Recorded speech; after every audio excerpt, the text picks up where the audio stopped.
Hello, আসসালামু আলাইকুম। আমি ডাক্তার মঞ্জুর বশর, একজন কার্ডিওলজিস্ট, নিউ ইয়র্ক সিটি থেকে বলছি।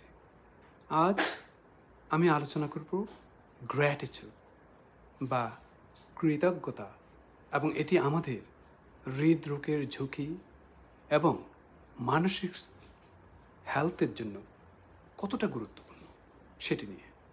হ্যাঁ, শুধু টাকা পয়সা কিংবা ওষুধ নয়, মেন্টাল যে প্রভাব যে আমাদের শরীরে ফেলে, হার্টকে প্রভাবিত করে, সেটি নিয়ে কিছু কথা বলব।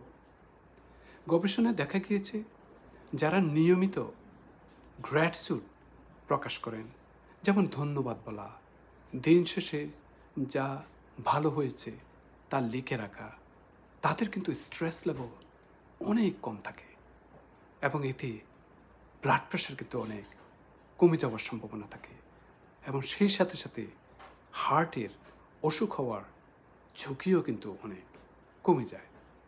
যখন আমরা কৃতজ্ঞ থাকি, মস্তিষ্কে সেরোটোনিন এবং ডোপামিন বৃদ্ধি পায়। এতে আমাদের হার্টকে শান্ত রাখে, হার্ট রেট কিন্তু নিয়ন্ত্রণে থাকে, আর রক্তনালীর হেলথ কিন্তু ভালো থাকে। কৃতজ্ঞতা শুধু হার্ট নয়, মানসিক হেলথের জন্য কিন্তু খুবই গুরুত্বপূর্ণ। ডিপ্রেশন এবং অ্যাংজাইটি অনেক কমাতে সহায়তা করে থাকে। ঘুমের কোয়ালিটিটা অনেক ভালো হয়, মানুষ বেশি পজিটিভ এবং সৃজনশীল হয়ে ওঠে। আরও একটি গুরুত্বপূর্ণ বিষয়, কৃতজ্ঞতা সম্পর্ককে কিন্তু শক্ত করে। পরিবার, বন্ধু, সহকর্মীর সম্পর্ক ভালো থাকলে আপনার হার্টও কিন্তু হেলথি থাকবে। প্রতিদিন দিন শেষে 3টে জিনিস লিখুন যার জন্য আপনি কেন কৃতজ্ঞ এবং আপনি যে থ্যাঙ্ক দিয়েছেন, ধন্যবাদ দিয়েছেন সেটি। পরিবার বা বন্ধুদের ধন্যবাদ বলুন। ছোট ছোট ভালো কাজের জন্য নিজেকে বা অন্যকে প্রশংসা করুন।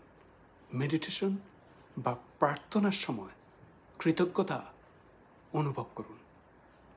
মনে রাখুন, হার্টের স্বাস্থ্য, হার্টের হেলথ শুধু খাবার বা ব্যায়াম নয়, মনোভাবেও নির্ভর করে। আপনি যত বেশি কৃতজ্ঞ থাকবেন, আপনার হার্ট এবং মন তত শান্ত থাকবে। সুতরাং আসুন আমরা কৃতজ্ঞ থাকি আল্লাহর প্রতি, কৃতজ্ঞ থাকি আমাদের কমিউনিটির প্রতি, কৃতজ্ঞ থাকি আমাদের বন্ধু বান্ধব, পরিবার, সহকর্মীদের প্রতি। আজ এই পর্যন্ত। সুস্থ থাকুন, কৃতজ্ঞ থাকুন, ভালো থাকুন।